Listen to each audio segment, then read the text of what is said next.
For decades, Wall Street has stood as the symbol of financial power, the playground of the elite, big banks, hedge funds, and institutional investors. Meanwhile, everyday investors, often dismissed as small fish in a sea of sharks, watched from the sidelines.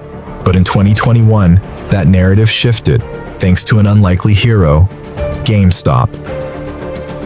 GameStop, a struggling video game retailer, became the epicenter of a financial revolution. A group of retail traders from the Reddit community WallStreetBets discovered an opportunity to challenge Wall Street. Hedge funds had heavily shorted GameStop's stock, betting on its failure. But these traders had other plans. Let's break it down.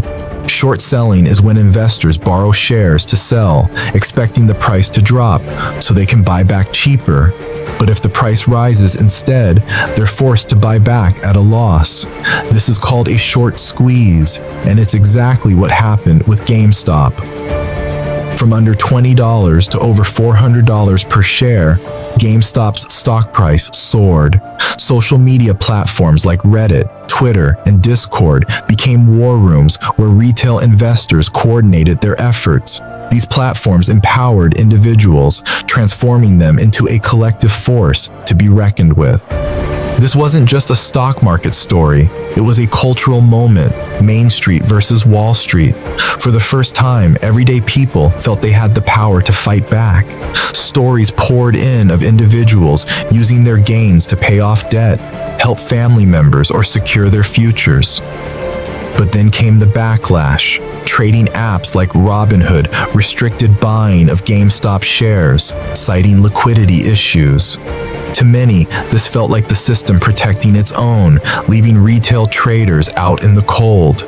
Accusations of market manipulation erupted, fueling public distrust. The controversy sparked outrage, congressional hearings, and calls for regulatory change.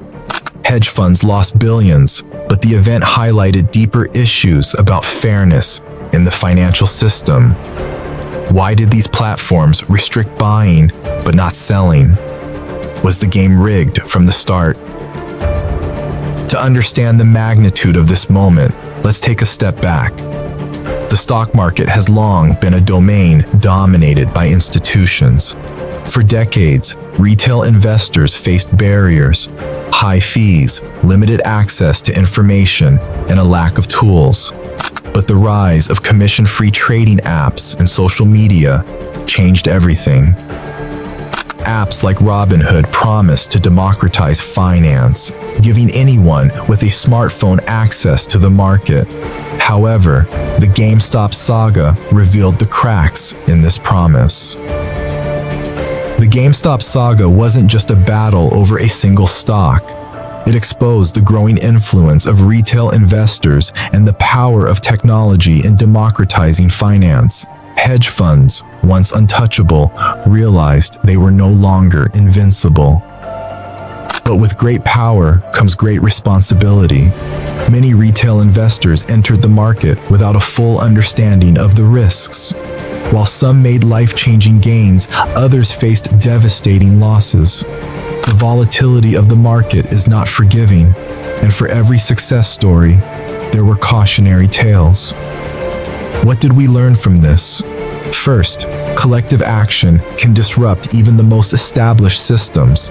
Second, access to technology has democratized investing, but it's not without its risks.